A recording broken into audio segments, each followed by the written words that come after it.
નમસ્કાર, આપ જોઈ રહ્યા છો ગુજરાતની number 1 news channel news 18 Gujarati. હું છું સિદ્ધાર્થ ધોકિયા। મહત્વના સમાચારથી કરી શરૂઆત। 7 વાગ્યા સુધી ભારે વરસાદની આગાહી છે। દક્ષિણ ગુજરાત સૌરાષ્ટ્રમાં વરસાદની આગાહી। સૌરાષ્ટ્રના 6 જિલ્લાઓમાં ઓરેન્જ એલર્ટ। દક્ષિણ ગુજરાતના 5 જિલ્લાઓમાં ઓરેન્જ એલર્ટ। જામનગર, અમરેલી, રાજકોટમાં ઓરેન્જ એલર્ટ છે। ગીર સોમનાથ, પોરબંદર, જૂનાગઢમાં ઓરેન્જ એલર્ટ છે। સુરત, ડાંગ, તાપી, નવસારીમાં પણ ઓરેન્જ એલર્ટ આપવામાં આવ્યું છે। વલસાડ, દાદરાનગર હવેલીમાં પણ ઓરેન્જ એલર્ટ જાહેર કરવામાં આવ્યું છે। તો ભારે પવન સાથેનો વરસાદ હોઈ શકે છે। જે દ્રશ્યો હાલમાં આપ જોઈ રહ્યા છો તેવા દ્રશ્યો જે સર્જાયા હતા સૌરાષ્ટ્રની અંદર ગઈકાલે, તેવા ફરી એક વખત આજે પણ સર્જાતા જોવા મળી શકે છે। કારણ કે ભારે પવન સાથે વરસાદ થશે તે રીતની પરિસ્થિતિ જે છે તે જોવા મળી રહી છે। 2 કલાકની અંદર, આગામી 2 કલાકમાં અલગ અલગ વિસ્તારોની અંદર ભારે વરસાદની આગાહી કરવામાં આવી છે। ઓરેન્જ એલર્ટ પણ આપવામાં આવ્યું છે, જેમાં દક્ષિણ ગુજરાતના 5 જિલ્લાઓનો પણ સમાવેશ કરવામાં આવ્યો છે। જ્યારે સૌરાષ્ટ્રમાં પણ વરસાદ થઈ શકે છે। ખાસ કરીને જૂનાગઢ અને આસપાસના જિલ્લાઓમાં પણ ભારે વરસાદની આગાહી કરવામાં આવી છે।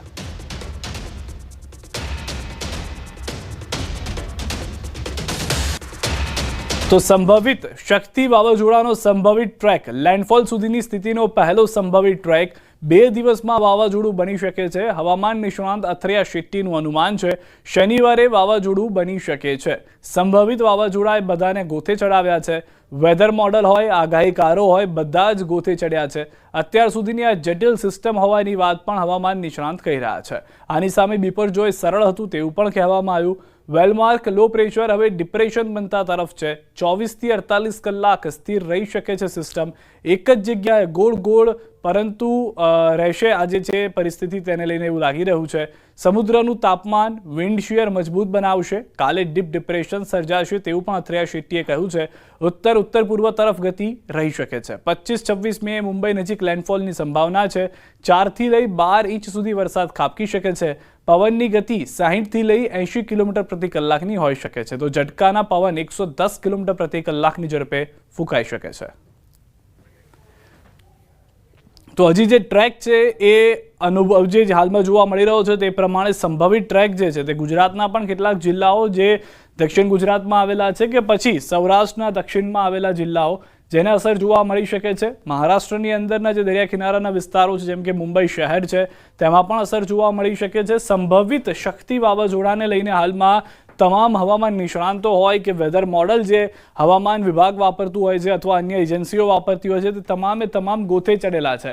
કારણ કે આ વાવાઝોડું બનશે કે નહીં, વાવાઝોડું નહીં બને તો શું ડિપ્રેશન તરીકે જ તે આગળ વધશે કે ડીપ ડિપ્રેશન થશે કે નહીં, આ તમામ મુદ્દાઓ જે છે તે મહત્વના છે। કારણ કે જો વાવાઝોડું બની પણ જાય છે તો તે ગતિ સાથે પસાર થઈ જશે, પરંતુ જો તે ડીપ ડિપ્રેશન રહે છે તો વધુ ખાના ખરાબીની પણ શક્યતાઓ સેવવામાં આવી રહી છે। કારણ કે તેની ગતિ ઓછી હશે ત્યાંથી પસાર થવાની, પરંતુ પવન જે હશે તે વધુ ઝડપથી ફૂંકાતો હશે। તો 2 દિવસમાં વાવાઝોડું બની શકે છે તેવું હાલમાં અનુમાન તો અથર્યા શેટ્ટી લગાવી રહ્યા છે, પરંતુ અલગ અલગ હવામાન નિષ્ણાંતોની અલગ અલગ વાત હાલમાં આ પરિસ્થિતિને જોઈને લાગી રહી છે।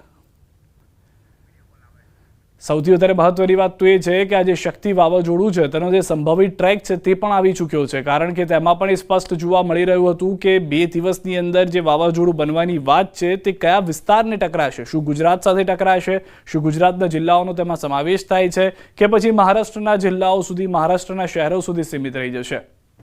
એની વચ્ચે વધુ એક જાણકારી એ પણ છે કે જેમાં જે હવામાન નિષ્ણાંતો જેમ કે પરેશભાઈ કહ્યું કે વાવાઝોડું બની શકે છે, શક્યતાઓ છે, જ્યારે અંબાલાલ પટેલ કહી રહ્યા છે કે વાવાઝોડું બનશે જ। તેઓનું કહેવું છે કે આગાહી જે છે તે પ્રમાણે, જે પરિસ્થિતિ જે છે તે પ્રમાણે આ વાવાઝોડું જ છે, પરંતુ અહીંયા આગળ હવામાન વિભાગ તરફથી પણ અલગ જ પરિસ્થિતિ જોવા મળી રહી છે। હવે આપણે જણાવી દઈએ કે જે એક મેપ છે મારી પાસે, એ મેપની મદદથી આપણે જણાવું કે તેનો સંભવિત રૂટ શું હોઈ શકે છે।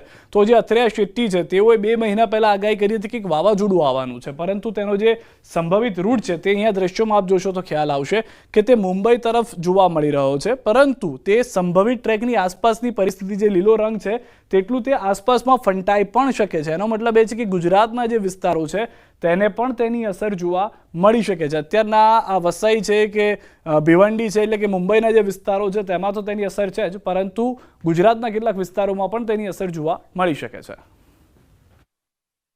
કહેવામાં આવતું હતું કે બિપોરજોય વાવાઝોડું જે છે તે સૌથી વિચિત્ર વાવાઝોડું છે કે જેને ખાળવું મુશ્કેલ થઈ રહ્યું છે, પરંતુ અત્યારના હવે આ જે શક્તિ વાવાઝોડું બને છે કે નહીં તેને લઈને પણ મતાંતર જોવા મળી રહ્યો છે।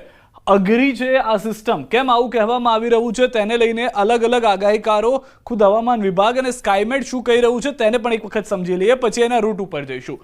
હવામાન વિભાગનું કહેવું છે કે ડિપ્રેશનથી મજબૂત થશે. એનો મતલબ સ્પષ્ટ છે કે, અથવા તો આપણે એવું માનીને ચાલીએ કે ડિપ્રેશનથી મજબૂત એટલે તો ડીપ ડિપ્રેશન થઈ શકે છે, આવું હવામાન વિભાગનું કહેવું છે.